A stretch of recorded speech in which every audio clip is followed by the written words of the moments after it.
ਤਾਂ ਦੱਸ ਦਈਏ ਕਿ ਚੰਡੀਗੜ੍ਹ ਬਿਜਲੀ ਵਿਭਾਗ ਨੇ 1 ਅਗਸਤ ਤੋਂ ਬਿਜਲੀ ਦਰਾਂ 'ਚ 16% ਦਾ ਵਾਧਾ ਕੀਤਾ ਹੈ, ਜਿਸ ਕਾਰਨ ਜਿੱਥੇ ਚੰਡੀਗੜ੍ਹ ਦੇ ਲੋਕਾਂ ਤੇ ਵਾਧੂ ਵਿੱਤੀ ਬੋਝ ਵਧਿਆ ਹੈ ਤਾਂ ਉੱਥੇ ਉਦਯੋਗਪਤੀ ਵੀ ਇਸ ਦੀ ਮਾਰ ਹੇਠ ਆ ਕੇ ਕਾਫੀ ਪਰੇਸ਼ਾਨ ਮਹਿਸੂਸ ਹੋ ਰਹੇ ਨੇ। ਤਾਂ ਉਦਯੋਗਪਤੀਆਂ ਦੇ ਮੰਨੀਏ ਤਾਂ ਉਹਨਾਂ ਕਹਿਣਾ ਕਿ ਚੰਡੀਗੜ੍ਹ ਦੇ 40% ਉਦਯੋਗ ਪਹਿਲਾਂ ਹੀ ਮੋਹਾਲੀ, ਪੰਚਕੂਲਾ ਅਤੇ ਹਿਮਾਚਲ ਦੇ ਬੱਦੀ ਦੇ ਵਿੱਚ ਸ਼ਿਫਟ ਹੋ ਗਏ ਨੇ। ਜੇਕਰ ਸਥਿਤੀ ਇਸੇ ਤਰ੍ਹਾਂ ਬਣੀ ਰਹੀ ਤਾਂ ਹੋਰ ਉਦਯੋਗ ਵੀ ਇਸ ਤਰ੍ਹਾਂ ਹੀ ਹੋਣਗੇ। ਜਿਸ ਨਾਲ ਆਮ ਆਦਮੀ ਪਾਰਟੀ ਅਤੇ ਕਾਂਗਰਸ ਪਾਰਟੀ ਵੀ ਬਿਜਲੀ ਦਰਾਂ 'ਚ ਵਾਧੇ ਦਾ ਵਿਰੋਧ ਕਰ ਰਹੀ ਹੈ। ਤਾਂ ਉੱਥੇ ਭਾਜਪਾ ਕੌਂਸਲਰ ਕੰਵਰ ਰਾਣਾ ਨੇ ਬਿਜਲੀ ਦਰਾਂ ਵਧਾਉਣ ਦੇ ਫੈਸਲੇ ਦਾ ਵਿਰੋਧ ਕੀਤਾ ਹੈ। ਉਹਨਾਂ ਕਿਹਾ ਕਿ ਇਸ ਦੇ ਨਾਲ ਚੰਡੀਗੜ੍ਹ ਦੇ ਆਮ ਲੋਕਾਂ ਤੇ ਵਾਧੂ ਆਰਥਿਕ ਬੋਝ ਵਧਿਆ ਹੈ। ਤਾਂ ਉੱਥੇ ਉਹਨਾਂ ਕਿਹਾ ਕਿ ਉਹਨਾਂ ਦੀ ਪਾਰਟੀ ਨੇ ਇਸ ਮਾਮਲੇ ਵਿੱਚ ਰੈਗੂਲੇਟਰੀ ਕਮੇਟੀ ਅੱਗੇ ਰੋਸ ਵੀ ਦਰਜ ਕਰਵਾਇਆ ਸੀ। ਇਸ ਮਾਮਲੇ ਵਿੱਚ ਸਿਆਸੀ ਪਾਰਟੀਆਂ ਵੱਲੋਂ ਭਾਜਪਾ ਤੇ ਨਿਸ਼ਾਨਾ ਸਾਧਣ ਤੇ ਕਿਹਾ ਕਿ ਵਿਰੋਧੀ ਧਿਰ ਮੁੱਦਾ ਰਹਿਤ ਹੈ ਤੇ ਇਸ ਲਈ ਭਾਜਪਾ ਤੇ ਅਜਿਹੇ ਦੋਸ਼ ਲਗਾਏ ਜਾ ਰਹੇ ਨੇ।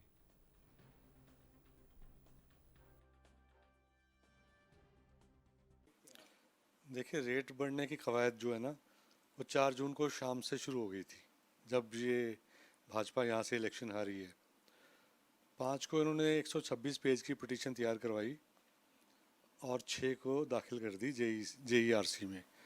और पिटीशन में क्या लिखा था कि 19.44% रेट बढ़ाए जाएँ। और पिटीशन इतनी जल्दबाजी में तैयार की गई कि जो अकाउंट्स थे बिजली डिपार्टमेंट के, ये किसी एक्सटर्नल एजेंसी से ऑडिट भी नहीं करवाए गए। मैं आपको बताऊं कि पिछले साल इनकी पिटीशन इसलिए रिजेक्ट हुई थी कि इन्होंने बगैर ऑडिट किए अपने अकाउंट्स लगा दिए थे। इस बार भी वैसे ही किया, लेकिन जल्दबाजी बहुत थी।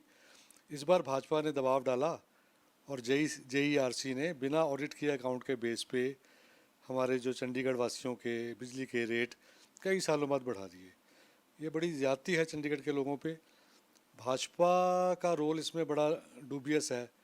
वो अपनी हार पचा नहीं पा रही और नित नए वो ऐसे चीज़ें लेके आ रही है कि चंडीगढ़ के लोगों को मुश्किलातें बढ़ें, उनकी मुश्किलातें पैदा हों।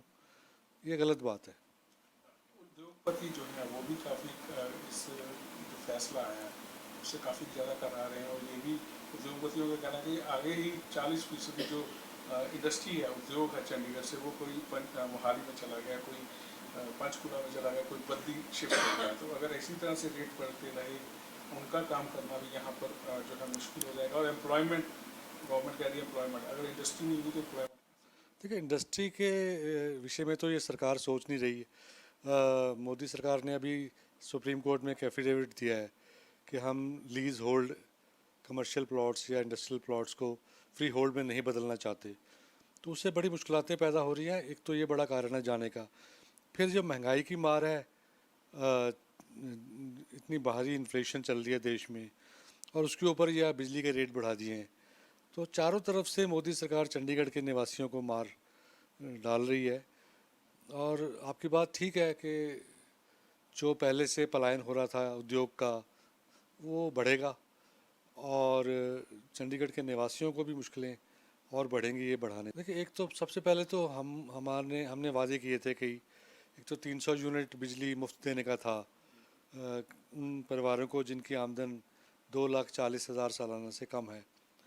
तो एक तो हम उस पर कायम हैं और उसके लिए हम जद्दोजहद कर रहे हैं, रास्ते तलाश रहे हैं कि कैसे चंडीगढ़ के जो सभी वर्गों के जो गरीब लोग हैं उनको ये मुफ्त बिजली 300 यूनिट पर मंथ दी जा सके। जहाँ तक इस फैसले का सवाल है, इसमें देखते हैं लीगल ऑप्शंस क्या हैं। बाकी राजनीतिक तौर पे तो इसकी लड़ाई हम करेंगे। हम मीटिंग करेंगे अभी तो चंडीगढ़ कांग्रेस, और देखते हैं इसके बाद में क्या फ़ैसला करते हैं। और मुझे लगता है कि हम कोई ना कोई एजिटेशनल अप्रोच ज़रूर निकालेंगे। सिर्फ इसके बारे में चंडीगढ़ जो भाजपा है उसके दबाव में प्रशासन जो हमारे गृह मंत्री के नीचे आता है, जैसे मैंने पहले कहा, नित नए ऐसे फैसले ले रहा है जिससे चंडीगढ़ के लोगों का जीना जो है दूभर हो रहा है। देखिए, इसमें बहुत सीधी सी बात है। हर एक चीज़ का ये होना चाहिए, जो पावर, पानी जो एडमिनिस्ट्रेशन को देनी होती है ना, ये प्रॉफिट मोटो नहीं होने चाहिए इसके अंदर। भाई हम प्रॉफिट कमाएंगे इससे, ये अपने खर्चे मीट करने के लिए, पब्लिक की सेवा के लिए होते हैं। जो गवर्नमेंट का काम है मुनाफाखोरी या इंडस्ट्री या बिजनेस चलाना नहीं है, उनका काम है गवर्न करना, पब्लिक के साथ कैसे व्यवहार करना, सरकार चलाना, फॉरेन पॉलिसी सब तरह की है। अब पावर के रेट चंडीगढ़ में पहले रेट दूसरी स्टेट से कम है, मैं मानता हूँ इस बात को, हिमाचल से ज़्यादा ही हैं। और फिर यहाँ पे जब जरूरत थी नहीं थी बढ़ाने की, जेआरसी की मीटिंग हुई, उस मीटिंग में सबने अपने मुद्दे दिए, उनको डिस्कस क्यों नहीं किया गया? उनसे क्यों नहीं बात को बहस की गई, ये क्यों भी हम रेट बढ़ा रहे हैं, इस वजह से बढ़ा रहे हैं? वहाँ तो उन्होंने बातें सुनी और वहाँ पे सब ने लोगों ने कहा भी ये रेट नहीं बढ़ने चाहिए, कुछ नहीं सुना ही नहीं किसी ने, कोई बात इसके ऊपर डिस्कशन ही नहीं हुई। हर एक चीज़ को डिस्कस करके, जब बिजनेस और इंडस्ट्री का मुद्दा था पावर में और रेजिडेंस का भी मुद्दा था, पहले ही महंगाई इतनी बढ़ी हुई है हर एक चीज़ की, ऊपर से पावर के रेट इतने बढ़ा दिए। आज इंडस्ट्री किस डोलड्रम में चल रही है ये सबको पता है, क्या क्या मुसीबतें एक इंडस्ट्री झेल रहा है ये सबको पता है। यहाँ पे क्या है, violation, misuse, lease to freehold, सब तरह के नोटिस घूम रहे हैं लोगों के ऊपर। ऊपर से एक पावर का जो रेट बढ़ा के ये एक और झटका उनको दे दिया। बट आज चंडीगढ़ के अंदर 40% इंडस्ट्री यहाँ से शिफ्ट कर गई आपके पंचकुला और मोहाली के अंदर या बद्दी के अंदर। क्यों? यहाँ के अंदर इतनी मुश्किलें हैं फैक्ट्री चलाने के लिए, इंडस्ट्री चलाने के लिए, कि यहाँ पे रहना ही बड़ा मुश्किल हो गया। और किस तरह से इंडस्ट्री चलाए, ये एक बहुत बड़ा मुद्दा है आज के दिन। और जो ये पावर के रेट बढ़ाए हैं अनजस्टिफाइड है। 1-2%, 3% बढ़ा के उसको वो ठीक रखते, ना कि 15%, 20% बढ़ा दिए। आज 16% बढ़ा दिया। 16% के ऊपर फिर टैक्सेज, एक्साइज ड्यूटी 10 तरह की है। कल को अभी 16 बढ़ाए ना, इसके ऊपर एक्साइज ड्यूटी लगेगी, इसके ऊपर क्या देंगे, वो सेस लगेगी जी। इनके पास बहुत तरीके हैं इसको आगे बढ़ाने के लिए। तो ये बहुत अनजस्टिफाइड हुआ है इंडस्ट्री के साथ और ये नहीं होना चाहिए।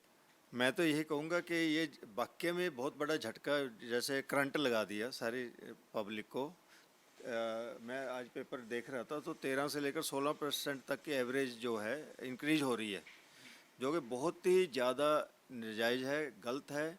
बेसिकली क्या है कि इलेक्ट्रिसिटी डिपार्टमेंट को जो बिजली की चोरी है वो रोकनी चाहिए। सबसे कुंडी कनेक्शन जो है और जो लीकेज हो रही है वो अगर रोके, उससे रेवेन्यू ज़्यादा जनरेट हो सकता है इंस्टेड ऑफ इसको रेट बढ़ाने के। और रेट भी जो होता है एक रीजनल 2-3% बढ़ जाता है तो एक बात बनती है, लेकिन 13%, 16% ये तो आज तक मेरे ख्याल नहीं हुआ होगा इतना रेट बढ़ाना। और आपने देखा हो पंजाब में, दिल्ली में तो सरकार, हमारी सरकार तो फ्री में देने की बिजली की बात कर रही हो, यहाँ पे आप रेट पे रेट बढ़ाए जा रहे हो। तो इनको नंबर एक तो एफिशिएंसी बढ़ानी चाहिए डिपार्टमेंट को, इलेक्ट्रिसिटी डिपार्टमेंट में एफिशिएंसी बढ़े, कॉस्ट कटिंग हो, और उसके साथ साथ जो है लीकेजेज जो है वो ख़त्म हो, तो उससे ऑटोमेटिकली इनको प्रॉफिट में आए। पहले भी आपने देखा होगा ये प्रॉफिट में था डिपार्टमेंट, लेकिन अभी 2-3 साल से पता नहीं क्या ऐसा जादू टोना हो गया कि डिपार्टमेंट जो है लॉस में चलने लगे और ये रेट जो बढ़ाने की बातें करने लगे। पहले भी तो इतना सालों से चल ही रहा था और हमेशा प्रॉफिट में था। इसलिए जब प्राइवेटाइजेशन की बात हो रही थी तो हमने उस वक्त इसलिए विरोध किया था कि अगर प्राइवेट में चली जाएगी फिर तो ये और भी ज़्यादा धांधली शुरू हो जाएगी। तो मेरी यही एडमिनिस्ट्रेशन से रिक्वेस्ट है कि ये जो डार्कोनियन लॉ है, ये जो रेट बढ़ाए हैं, ये वापस ले। और बहुत अगर है भी तो बहुत रीजनेबल जो है, 1 या 2% जो है वो बहुत होता है, तो उस तरह से करे। ये वैसे तो बढ़ाने की ज़रूरत नहीं, इससे क्या है लीकेजेज जो रोकेगी उससे ही खत्म है। पानी की और बिजली की लीकेज का जो है वो ज़्यादा है। तो ये बेसिकली डिक्लेयर करे गवर्नमेंट जो एडमिनिस्ट्रेशन है कि कितनी जो बिजली की चोरी हो रही है, कितनी चलती है वहाँ से और कितनी मीटरिंग होती है, ये सबसे इम्पोर्टेंट है। ਦੇਖੋ ਜੀ, ਅਸੀਂ ਇਹਦੇ ਸਖਤ ਵਿਰੋਧ ਕਰਦੇ ਹਾਂ ਤੇ ਸਾਡੇ ਜਿਹੜੇ ਜਦੋਂ ਹੁਣ ਲਾਸਟ ਜੀਆਰਸੀ ਦੀ ਮੀਟਿੰਗ ਹੋਈ ਸੀ ਬਿਜਲੀ ਡਿਪਾਰਟਮੈਂਟ ਦੀ, ਤੇ ਉਹਦੇ ਵਿੱਚ ਸਾਡੇ ਜਿਹੜੇ ਹੈ ਪਾਰਸ਼ਦ ਗਏ ਸੀ ਤੇ ਹੋਰ ਪਾਰਟੀ ਦੇ ਵੀ ਗਏ ਸੀ, ਤੇ ਉੱਥੇ ਉਹਨਾਂ ਨੇ ਵਿਰੋਧ ਵੀ ਕੀਤਾ ਹੈ। ਤੇ ਅਸੀਂ ਸਖਤ ਜਿਹੜਾ ਹੈ ਇਹਦਾ ਵਿਰੋਧ ਕਰਦੇ ਹਾਂ ਕਿ ਬਿਜਲੀ ਦੇ ਰੇਟ ਨਹੀਂ ਵਧਣੇ ਚਾਹੀਦੇ। ਇਹ ਤੋਂ ਆਮ ਜਨਤਾ ਅਫੈਕਟ ਹੋ ਰਹੀ ਹੈ, ਆਮ ਜਨਤਾ ਪਰੇਸ਼ਾਨ ਹੋ ਰਹੀ ਹੈ। ਇਹਦੇ ਰੇਟਾਂ ਨੂੰ ਤੁਰੰਤ ਘਟਾਇਆ ਜਾਵੇ। ਕੱਲ ਕੁਝ ਜਿਹੜੇ ਇੰਡਸਟਰੀਲਿਸਟ ਨੇ ਉਹਨਾਂ ਨਾਲ ਵੀ ਮੇਰੀ ਗੱਲ ਹੋਈ ਹੈ, ਉਹ ਕਹਿੰਦੇ ਕਿ ਅੱਗੇ 40% ਦੀ ਇੰਡਸਟਰੀ ਜਿਹੜੀ ਇੱਥੇ ਚੰਡੀਗੜ੍ਹ ਤੋਂ ਮੂਵ ਕਰ ਗਈ ਪੰਚਕੂਲਾ, ਮੋਹਾਲੀ ਜਾਂ ਬੱਦੀ ਦੇ ਵਿੱਚ। ਜੇ ਇਸੇ ਤਰ੍ਹਾਂ ਹੀ ਰੇਟ ਹੈ ਵਧਾਉਂਦੇ ਰਹੇ ਤੇ ਹੋਰ ਇੰਡਸਟਰੀ ਵੀ ਇੱਥੇ ਜਾ ਸਕਦੀ ਹੈ। ਦੇਖੋ ਜੀ, ਇਹ ਤਾਂ ਸਾਨੂੰ ਆਪ ਗੌਰ ਕਰਨਾ ਪਏਗਾ ਕਿ ਜਿਵੇਂ ਚੰਡੀਗੜ੍ਹ ਦੇ ਅਫਸਰਾਂ ਦੀ ਵਰਕਿੰਗ ਹੈ, ਜਿਵੇਂ ਚੰਡੀਗੜ੍ਹ ਪ੍ਰਸ਼ਾਸਨ ਕੰਮ ਕਰ ਰਿਹਾ ਹੈ, ਮੈਨੂੰ ਲੱਗਦਾ ਆਉਣੇ ਵਾਲੇ ਟਾਈਮ ਦੇ ਵਿੱਚ ਸਾਰੀ ਇੰਡਸਟਰੀ ਨੇ ਇੱਥੋਂ ਮੂਵ ਕਰ ਜਾਣਾ ਹੈ, ਕਿਉਂਕਿ ਇਹ ਲੋਕਾਂ ਦਾ ਮਾਸ ਤਾਰਨ ਤੇ ਲੱਗੇ ਹੋਏ ਆ, ਲੋਕਾਂ ਦੀ ਛਿੱਲ ਤਾਰ ਕੇ ਰੱਖਤੀ ਹੈ ਇਹਨਾਂ ਨੇ। ਕਦੇ ਬਿਜਲੀ ਦਾ ਬਿੱਲ ਵਧਾ ਦਿੰਦੇ ਆ, ਕਦੇ ਪਾਣੀ ਦੇ ਵਧਾ ਦਿੰਦੇ ਆ। ਇਹ ਮੈਨੂੰ ਲੱਗਦਾ ਠੀਕ ਨਹੀਂ ਹੈ ਤੇ ਅਸੀਂ ਇਹਦੀ ਕੰਪਲੇਂਟ ਉੱਪਰ ਜਾ ਕੇ ਵੀ ਕਰਾਂਗੇ। ਪਰ ਆਮ ਆਦਮੀ ਪਾਰਟੀ ਤੇ ਕਾਂਗਰਸ ਇਲਜ਼ਾਮ ਤੁਹਾਡੇ ਤੇ ਲਗਾ ਰਹੀ ਹੈ ਕਿ ਤੁਹਾਡਾ ਪ੍ਰਸ਼ਾਸਨ ਹੈ ਕੇਂਦਰ ਆਮ ਆਦਮੀ ਪਾਰਟੀ ਦੇ ਪਿਛਲੇ 6-7 ਮਹੀਨੇ ਤੋਂ ਮੇਅਰ ਬਣਿਆ ਹੈ, ਹੁਣ ਉਹਨਾਂ ਦਾ ਅਲਾਇੰਸ ਦਾ ਐਮਪੀ ਵੀ ਬਣ ਗਿਆ ਤੇ ਉਹ ਬਿਲਕੁਲ ਪੈਦਲ ਹੋ ਚੁੱਕੇ ਹਨ। ਲੋਕਾਂ ਦੇ ਅੱਗੇ ਉਹਨਾਂ ਦਾ ਝੂਠ ਸਾਹਮਣੇ ਆ ਚੁੱਕਿਆ ਤੇ ਹੁਣ ਕਹਿੰਦੇ ਨੇ ਵੀ ਜਦੋਂ ਬੰਦਾ ਆਪ ਕੋਈ ਕੰਮ ਨਹੀਂ ਕਰ ਸਕਦਾ ਨਾ, ਫਿਰ ਲੋਕਾਂ ਦਾ ਇਲਜ਼ਾਮ ਲਾਉਂਦਾ ਹੈ। ਜੇ ਉਹਨਾਂ ਨੂੰ ਪਤਾ ਸੀ ਕਿ ਬੀਜੇਪੀ ਜੇ ਉਹ ਜਿਵੇਂ ਉਹ ਕਹਿੰਦੇ ਆ ਕਿ ਸਾਡੀ ਸਰਕਾਰ ਸੈਂਟਰ ਦੇ ਵਿੱਚ ਹੈ ਤੇ ਗਵਰਨਰ ਸਾਡਾ ਹੈ, ਤੇ ਫਿਰ ਉਹਨਾਂ ਲੋਕਾਂ ਨੂੰ ਝੂਠੇ ਵਾਅਦੇ ਨਹੀਂ ਕਰਨੇ ਚਾਹੀਦੇ। ਅਸੀਂ 8500 ਰੁਪਏ ਦੇਵਾਂਗੇ, ਫਲਾਣੇ ਦੇਵਾਂਗੇ। ਹਾਂ, ਕਿਉਂ ਝੂਠਾਂ ਲੋਕਾਂ ਨੂੰ ਝੂਠਾ ਵਾਅਦਾ ਕੀਤਾ? ਇਹਦਾ ਮਤਲਬ ਉਹਨੇ ਲੋਕਾਂ ਨਾਲ ਝੂਠ ਬੋਲਿਆ ਤੇ ਇਹ ਬਹੁਤ ਚੰਡੀਗੜ੍ਹ ਵਾਸੀਆਂ ਨੂੰ ਬਿਜਲੀ ਵਿਭਾਗ ਵੱਲੋਂ ਕਰਾਰਾ ਝਟਕਾ ਦਿੱਤਾ ਗਿਆ ਹੈ। ਬਿਜਲੀ ਵਿਭਾਗ ਦੀਆਂ ਜਿਹੜੀਆਂ ਨਵੇਂ ਆਦੇਸ਼ ਆਏ ਨੇ ਉਹਨਾਂ ਮੁਤਾਬਕ 1 ਅਗਸਤ ਤੋਂ ਬਿਜਲੀ ਰੇਟਾਂ ਦੇ ਵਿੱਚ 16% ਤੱਕ ਵਾਧਾ ਕਰ ਦਿੱਤਾ ਗਿਆ ਹੈ, ਜਿਸ ਨਾਲ ਚੰਡੀਗੜ੍ਹ ਦੇ ਆਮ ਨਾਗਰਿਕਾਂ ਦੇ ਇਲਾਵਾ ਜਿਹੜੇ ਇੱਥੇ ਪੀਜੀ ਦੇ ਵਿੱਚ ਰਹਿ ਰਹੇ ਨੇ, ਨੌਕਰੀ ਪੇਸ਼ਾ ਲੋਕ ਨੇ, ਕਿਰਾਏ ਤੇ ਰਹਿ ਰਹੇ ਨੇ, ਉਹਨਾਂ ਨੂੰ ਵੀ ਵੱਧ ਰੇਟ ਜਿਹੜੇ ਆ ਉਹ ਦੇਣੇ ਪੈਣਗੇ। ਜੇ ਗੱਲ ਕੀਤੀ ਜਾਵੇ ਸਿਆਸੀ ਪਾਰਟੀਆਂ ਦੀ, ਤੇ ਆਮ ਆਦਮੀ ਪਾਰਟੀ, ਕਾਂਗਰਸ ਔਰ ਬੀਜੇਪੀ ਇੱਕ ਦੂਜੇ ਦੇ ਉੱਤੇ ਆਰੋਪ ਲਗਾ ਰਹੇ ਨੇ, ਇੱਕ ਦੂਜੇ ਦੇ ਉੱਤੇ ਛੀਟਾਕਸ਼ੀ ਜਿਹੜੀ ਆ ਉਹਨਾਂ ਵੱਲੋਂ ਸ਼ੁਰੂ ਕਰ ਦਿੱਤੀ। ਕਿਹਾ ਜਾ ਸਕਦਾ ਹੈ ਕਿ ਸਿਆਸੀ ਘਮਾਸਾਨ ਜਿਹੜਾ ਚੰਡੀਗੜ੍ਹ ਦੇ ਵਿੱਚ ਬਿਜਲੀ ਦੇ ਰੇਟਾਂ ਨੂੰ ਲੈ ਕੇ ਸ਼ੁਰੂ ਹੋ ਗਿਆ।